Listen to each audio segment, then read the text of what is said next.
Hello everyone, welcome to our new Earth Day Masterclass. We've got amazing guests who have accepted our invitation to share their passion for sustainability. There are so many ways we can help our planet become a healthier place to live. So before I introduce our guests, I wanted to dive into some of the sustainable methods that I feel passionate about. Number one, I think it's important to eat foods that we know are not only sustainable for our body, but I would say foods that are sustainable for our planet, right? I think there's an interesting connection between the microclimate in our gut, the ecosystem that we build there, and the ecosystem that we are for the planet's gut, right? The planet's gut maybe is on the outside, and we are all living in it, right? And I think maybe there's some things that we could do in terms of the food that we choose to eat. Even as simple as maybe if we eat foods that require less boxing, less plastics and papers and ink and manufacturing and bleach and all these other things just to get it in a box in the grocery store. If you buy something that grows out of the ground, you're in good hands. The earth is going to take care of you while you take care of it. Another thing that I feel really strongly about, being a good caretaker of your environment, starting with your own environment, right? I try to have a garden. I do my best. Not the best. It's not the greenest thumb in the world, but having a garden and caring for your neighborhood, dedicating some time now and again to go help clean things up and care for that neighborhood, and teaching others that it's a great way to live. It's actually enjoyable to be out in the sunshine with your hands in the dirt. There's something beautiful about that. I really like it. You probably knew that this would be one of the topics that I was going to bring up. Klamath Basin. Here at New Earth, we are blessed to have two natural wonders right in our backyard: Crater Lake National Park and Klamath Lake. Crater Lake, which is the only national park in Oregon, was formed over 7,000 years ago when Mount Mazama erupted. This eruption not only formed Crater Lake, but also hurled magma all over the region. And with that magma, well, I guess once it leaves the ground, it's lava, right? Came tons of pyroclastic nutrients that made an already fertile landscape rich with flora and fauna even more productive. And this landscape is now known as the Klamath Basin. It's home to a less known but equally impressive natural wonder, which is Klamath Lake. Surrounded by forest, rolling hills, and beautiful snow-capped mountains, Klamath Lake is a place where both nature and wildlife thrive. You know that if you've been to visit us.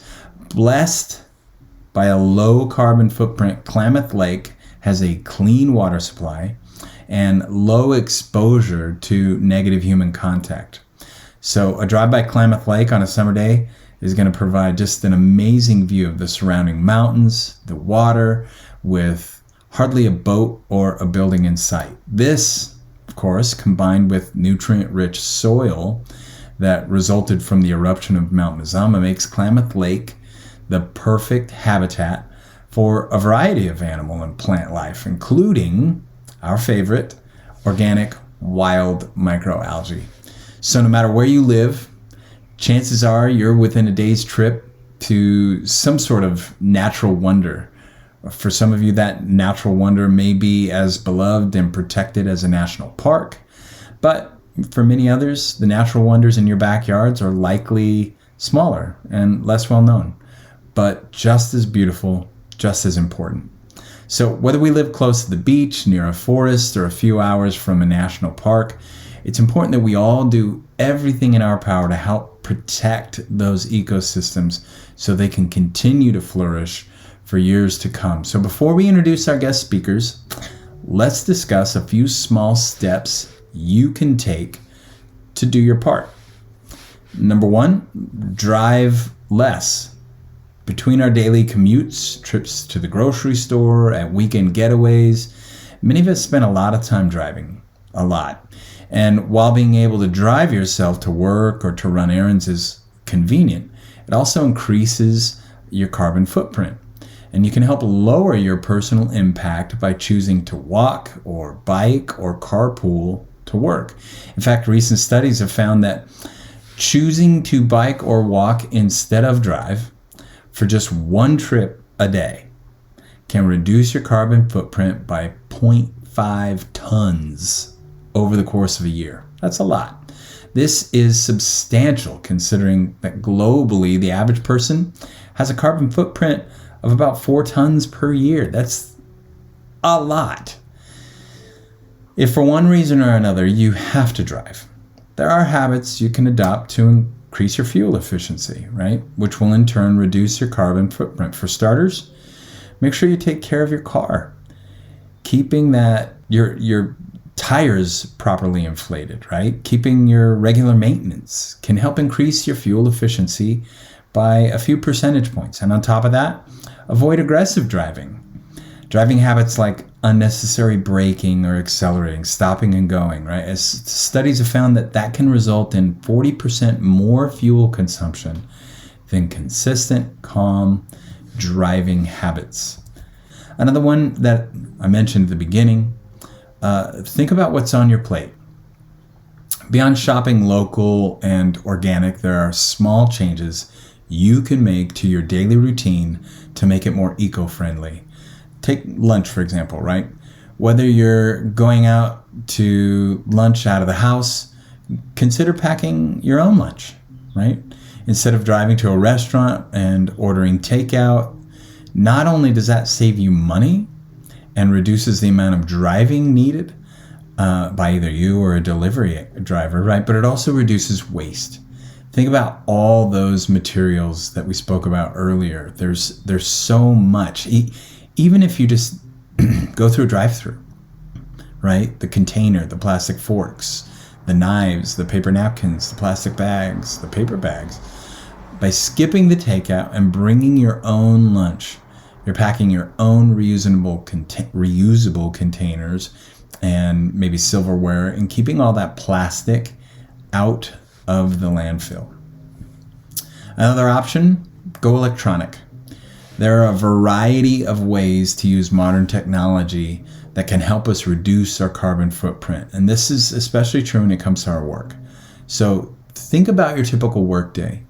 How often do you grab a piece of notebook or sticky note to write something down only to toss it later and really never look at it again? This is one of the many areas where electronics can come to the rescue.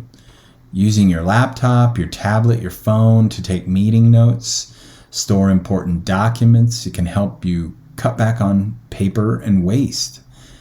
And if you have the ability to, consider what types of electronics you're using.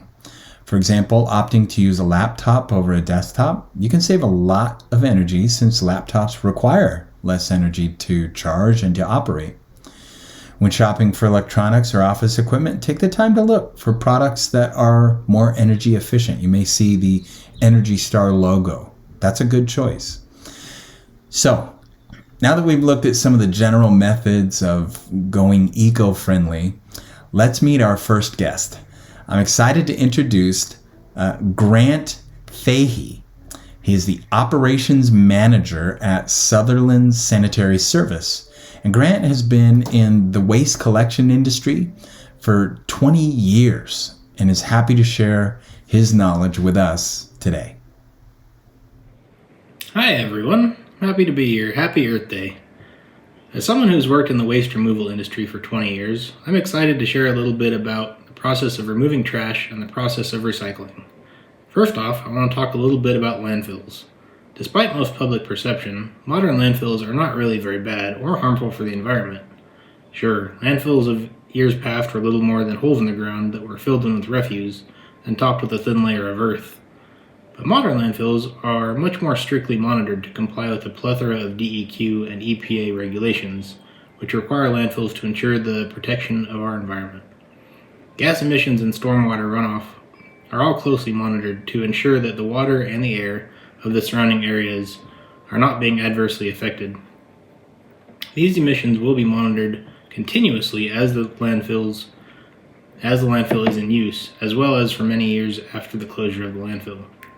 So that being said, there are quite a few steps between tossing a piece of trash in a waste bin and that same piece of trash getting to the landfill. So let's talk about that process. The steps trash takes to get from the producer, you and me, to its final resting place in a landfill can vary slightly depending on the area and local governments.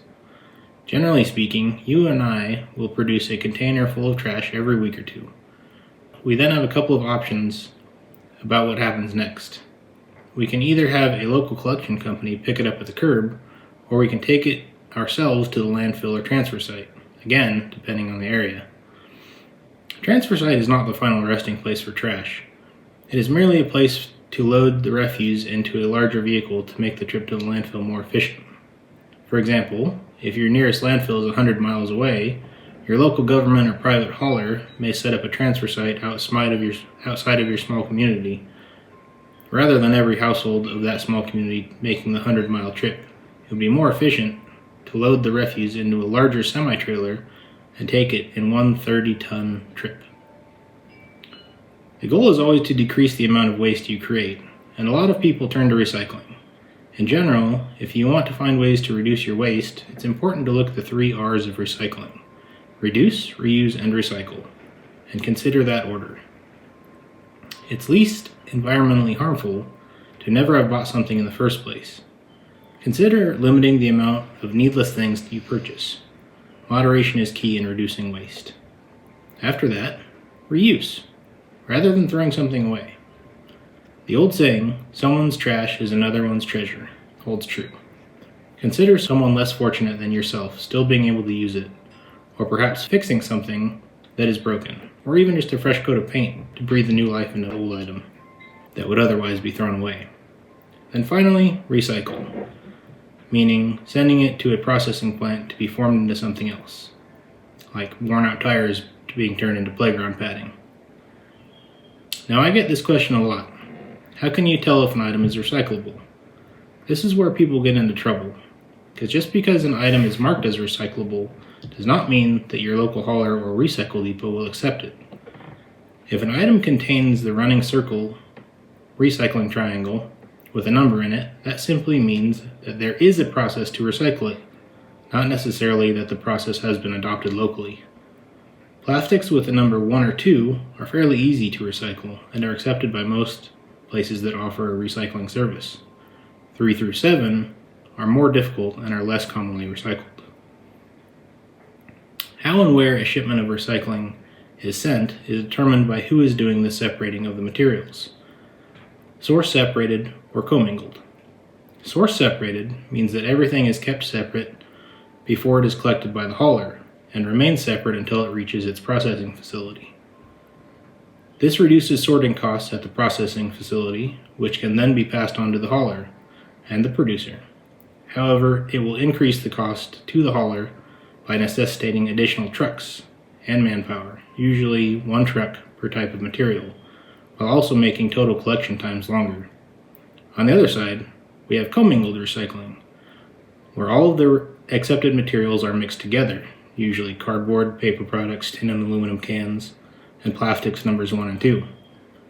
This reduces route costs and time at the hauling company because it does not need to be picked through or heavily evaluated during collection. It increases time and costs at the processing facility because the materials need to be separated into types. You can't make recycled cardboard that is mixed with soda cans. Once these recycled materials are broken down, they are usually used to recreate the same material. Tin cans get turned back into cans, cardboard gets turned into boxes, milk jugs make more milk jugs, etc., etc. Because that process is more environmentally friendly than using virgin materials. So, what are some ways to reduce waste? Avoid single-use plastics. The second R of recycling is reuse. If you can use something several times before sending it to the landfill, you are reducing your carbon footprint, as well as probably saving money in the process. Start a compost pile. Fruit and vegetable scraps can be used to help your garden and be more self-sufficient, rather than adding to your trash cart every week. Avoid plastics where possible. Avoiding plastics altogether is a very difficult undertaking, but cutting out a few things every day can go a long way.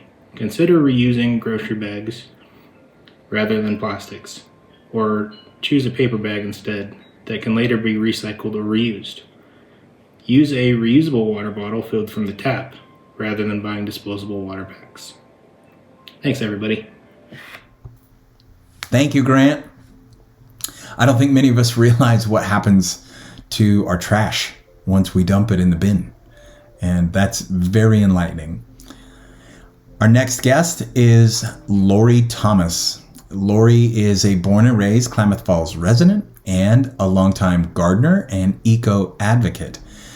She's here to share her in-depth experience in composting, another great way to decrease waste and give back to the earth. Hi, Kevin. Thank you so much. I appreciate the chance to talk about composting with New Earth.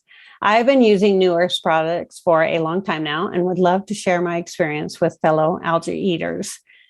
I come from a long line of farmers and gardeners and have always tried to expand my knowledge of eco-friendly gardening as a way to grow my garden and produce my own veggies and fruits. One of the ways I try to do that is through composting. It's great for your plants and it's very good for our planet too. But before we dive into composting, I wanted to give a bit of background on soil in general and why it's important. Soil is everywhere and it looks different in every location. Soil is extremely important for our planet and should be treated as such. Healthy soil, especially topsoil, is important for many things such as water filtration, water retention, and nourishing our plants and forests, which we all know. Unfortunately, when we garden year after year, we lose a lot of that nutritious topsoil. And if you tend to grow the same produce and flowers in the same area every year, then nutrients in your garden soil will deplete, leaving you with poor harvests. They definitely say even if you are planting in your garden, every year you use your garden to move your lettuce to a different area and move your tomatoes, things like that. But on top of that, those nutrients are still getting lost. That is where composting comes in. It not only renourishes your garden through the growth of healthy bacteria and fungi in the dirt, but it helps retain that moisture and allows plant roots to anchor and resist pests that may damage growth. It makes a good mulch. That helps for when it's sunny and hot. Those roots can, have that cool soil underneath, and it just keeps those pests away too. It definitely reduces your carbon footprint and creates a healthy environment for beneficial life forms. Composting is a method of breaking down food and materials in a controlled environment in order to create fertilizer. It is a great way to not only nourish your yard and garden, but can also decrease the amount of trash you send to the landfills. In fact, the U.S. Environmental Protection Agency states that food scraps and yard waste together currently make up more than 30% of what we throw away. That's a lot, and could be composted instead. So really, you're taking several steps in the right direction when you choose to break that food down rather than throwing it out in a garbage bag of other trash. Composting can be somewhat of a challenge when you first start. It does take a little while to feel comfortable with what you're doing and reap the rewards. Once you get the hang of it, you'll notice it's quite easy and you'll really enjoy it. And over time, you'll find methods that work best for you. Number one, in order to start your compost pile, you'll want some soil for the previous year's harvest or purchase some organic topsoil. I actually purchased the garden soil. It is called garden soil from a local nursery in town. And then I also combine potting soil from last year's, just even garden soil that I had in my garden, but mainly the potted flowers that I use and the flowers that were with them. This creates a nice foundation for the compost to start with. So just kind of mix that all up together to begin with. You'll want to make sure that you choose a location that meets the requirements for your compost.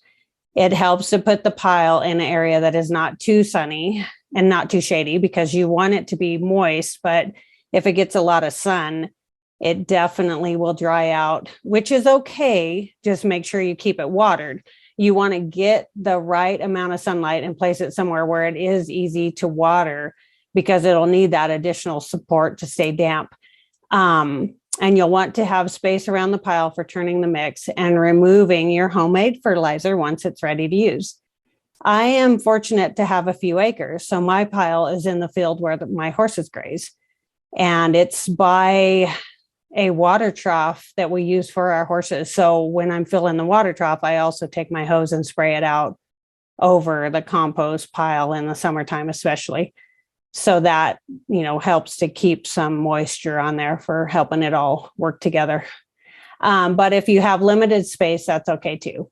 There are plenty of compost containers available, or you can build your own. My daughter actually created a compost corral by repurposing old pallets. It works really good because your pile needs to breathe. So the gaps in the pallets let that air come through, and it just works really well for her. She placed it in a spot that's very convenient for her also. So she did a really good job, and there's tons of resources out there for making your own. Even if you live in the city and have little property, there are compost containers in all shapes and sizes. There's even a composting machine for your kitchen counter that allows you to compost directly in your kitchen. And maybe I think it breaks it all down right there, and you just put it in your flower bed or your garden. I'm not sure, but I know there is probably more than one out there, but there is definitely lots of resources and products to help you to succeed in composting. Once you've chosen a spot, it's wise to start with dry leaves and materials that are near the middle phase of decomposing. They're called brown materials. So whenever you read about anything, these are the brown materials. You kind of layer it with that garden soil, brown materials, those leaves coming out of winter that are, starting to rot. Those are a really good starter. This helps jumpstart your compost pile's decomposing process. It really gets that bacteria breaking down and the moisture. After you have your base of soil and brown material, you'll want to start collecting food scraps like apple cores. I eat a banana every single day, so my banana peel from every day goes in. Old bread, leftover sauces, tortilla chips, juice, anything that I've got. I've become quite good at it. My kids and husband see me going around throwing out things that they would just throw in the trash. I'm really good at it. So I even rinse out my old essentials blend tubs. When they're done, I rinse that green that's left in there. I put water in and I throw the the green water into my compost, the one in the kitchen, and it just adds to those food scraps. It just adds that nourishment to the fertilizer, and it already has good products in it that's going to help as it is. You can throw and use paper products like coffee filters. I just dump my coffee filters with the coffee into the kitchen bin. Shredded newspapers and magazines. I haven't had a lot of luck with the magazines and newspapers. My pile is really huge, but you have to really break down the newspaper into little scraps, things like that. Otherwise, it may take some time. I think the magazines, because the print on there, you just want to read and make sure you're putting in the correct items to make sure that when it comes out in your plants, it's safe. I dump my kitchen scraps into the pail that lives on my counter. And I even add the discarded boiling water from cooking in the kitchen. And those scraps that are in there with that boiling water, it just becomes a perfect stew. When it's filled, I dump that into my outside compost pile, that manure, and where I've already added lots of scraps and the brown materials and things. Food scraps you want to avoid: meat, dairy, grease, oil, things that you know are probably not really good for breaking down, yogurt, stuff like that. That's just, you want to kind of avoid those dairy items, meat and things. These take a lot of time to break down, and they create unwelcome odor, which can attract unwanted insects and animals. Check out your local coffee shops and small businesses too. Starbucks, I know, coffee shops like that, they offer the free bags of used coffee grounds for people looking to add that to their compost pile. These are usually free. They usually are just sitting inside or near the entrance, and you just go in and pick them up. Ask if you need to, definitely. Some places, may not have those items to begin with, but they might start if you request it. You can also add yard debris to your compost pile. Things like dried leaves, grass clippings, cut flowers, chopped up straw are all great additions to your compost. I would be careful with the grass clippings and the straw type items that have seeds. Grass clippings, I have had grass start growing. The straw, I've had the seeds start growing. So you want to be careful with that. Just kind of learn as you go. You don't want to start having grass growing in your garden. So just keep that in mind. Just kind of learn as you go and do what try it out and see if it works or not. And actually, some animal waste is great for your compost too. I have the 4 horses, and the manure really helps break down the food scraps I toss in. The manure also increases the warmth and moisture needed to accelerate the decomposing process.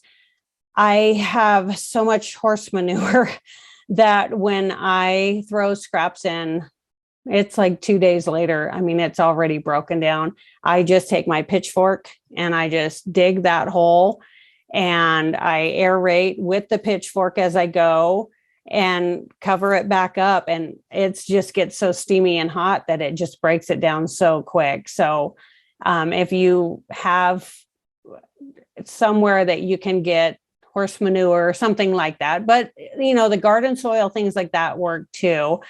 Chicken poop is really great. Many people work with the local hobby farms to get the waste from chickens in order to feed their compost. We actually have a neighbor who has a lot of chickens, and she keeps the chicken poop and has a long waiting list of people who use that. I have never got any chicken poop from her because I'm kind of at the bottom of the list, which is okay because I have the horse manure. But yeah, the chicken poop and horse manure really work well. I find adding textured materials also, like sawdust, eggshells, branches, if you've finally chopped them up, lavender plants, if you chop them up, cut them up really well, they help the oxygen penetrate the fertilizer better and encourages decomposition. The eggshells, I scrunch them up before I throw them in my kitchen bin. I find that if I throw them in, half shells seem to take a long time to break down, but if I help them along, that always pays off a little bit better. Some non-food items you'll want to avoid are dog and cat waste, plants that have been treated with weed kill. So anything that you've got in your yard that you sprayed with weed killer, anything is like that, don't throw those in. And then the plants like the black walnut trees, which are harmful to plants. And remember, anything you put in your compost will be in the soil you use. Those nutrients or weed kill can carry over, so you don't want that. Be wary of packaging materials that say compostable. Most times these items are labeled as such because some cities like San Francisco have composting services. These materials often take a prolonged amount of time to break down. You don't want to wait too long to use your end product. And if it's a year in the making, that's a long time. Some people don't have that space to wait that long. Be sure to check the product for an indication on how long the composting process will take. Some of these do actually say a year or two to break down. There are also supplies you can purchase to further nourish your compost. Some nurseries and yard supply stores offer worms specifically beneficial to composting. These little critters will speed up the process by breaking down the scraps you toss in. They aerate and eat and do all the things worms are good at doing. If you create the right environment, once it's working well, the worms, they will find their way to your pile. I never added worms. I never bought worms. I didn't have to. They just, however they got there, they are there. So those are good little things to have. And if, like I said, if they start on their own, or if you need to purchase them, I know they have mail order worms. There's lots of articles and products out there to help you with your composting. As you begin to add materials to your compost, you'll want to keep an eye on it for moisture and temperature. It's important to keep the inner part of the pile warm and wet. This encourages the breakdown of the materials you're adding in. Like I said, mine gets so hot, it breaks things down so fast. Each time you add those scraps, be sure to dig a hole, like I had mentioned earlier, near the center where it's going to be the warmest, about 10 inches deep. A pitchfork works best. Like I had mentioned earlier, it's got the tines that aerate. I can move the soil, move it all around, and it just really works best. But find what works for you. By depositing the scraps and burying them within the pile, because you'll want to cover them all up. Those scraps you put in, cover them up when you put them in. You're enabling the scraps to feel the warmth and moisture while they break down. As a rule, decomposing creates warmth. So if your pile is steaming, that is a great indicator that your compost is happy. And we definitely want your compost to be happy, or it won't work for you. But give it time also. You can do this. I know you can. It does take some patience and time. Depending on your location and the time of year, how big your pile is also, you'll want to stir it periodically. My pile is quite large, like I had mentioned, 2 meters squared, probably. I like to turn it about once a week or so. And I just get, like I said, I get my pitchfork in there and I just don't turn it so much that the hot ends up cooling. Like right now is a cold time of year around here. So if I turned it too much, then that hot steam, hot soil from the inside actually ends up cooling off. So you just kind of want to take that pitchfork or whatever you use and just turn it a little bit, kind of do what you feel looks right. There's many articles, magazines, sites dedicated to composting. It's everywhere now. They can tell you how you should tend it for your location, for your zone. If you get a lot of heat, you're going to want to keep it moist. Around here, we are still getting rain and snow. So my pile is very wet. So it's going to take a long time for that to get dried out, but it is steaming hot also deep down inside. Some people may need to stir their pile every few days, while others may like once a week. It's quite easy to see when it's ready. For one, it looks like soil. You can tell, hey, what I put in does not look like what it's turning out now. And that's a good thing. You know that it's all mixed together. It's blending together well. It looks like a nice, rich mulch type soil. And it will also have that rich dirt smell. It's very earthy. I just love that smell. It's a good smell. It's not a bad smell. Trust me. If you are into gardening and growing things, you're going to know what I mean. It has that. It's just a very natural, wonderful smell. Depending on what you're feeding the pile, compost is ready in 2 to 4 months. It does take a little while, so you have to be patient. When you're ready to add it to your garden or flower beds, or even, your potting plants, use a rototiller, a shovel, or a hoe to mix it into, if you're working with a garden bed, flower bed, you want to incorporate it into the existing soil. And that way it creates a nice bed for your plants to grow in. I do know my daughter had helped remind me of this. If you add it to your pots in the springtime when you're doing petunias, things like that, I mix it with that old potting soil still. But she had said that her nursery where she lives mentioned to use perlite, and I'm not quite sure why. I think it keeps it from getting too dense. So check that out. Perlite added to the flower pots because they're so compact that the soil will get compact with that compost. So make sure you check that out if you do it that way, but it will help those new plants to really flourish and bloom. Composting can be both fun and gratifying.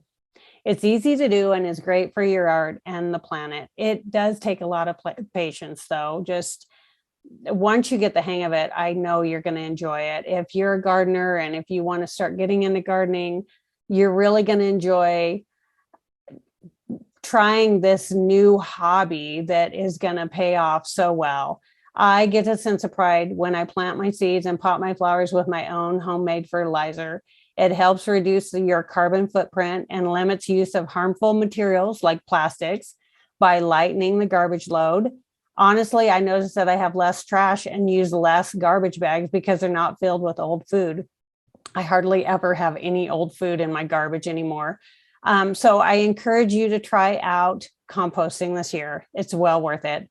Thanks for having me, Kevin. Happy composting and good luck. Awesome, Lori. Thank you so much. Really appreciate your comments. It was, that's something I want to start doing. I want to start composting for sure. Well, everyone, I hope you've enjoyed learning more about the ways that we can lead more sustainable lives. I've really enjoyed all the information shared today and have taken my own set of notes electronically. Please join me in a sincere thank you to our guests, Grant Fahey, Lori Thomas. Thank you so much. And folks, have a wonderful new Earth Day. Bye-bye.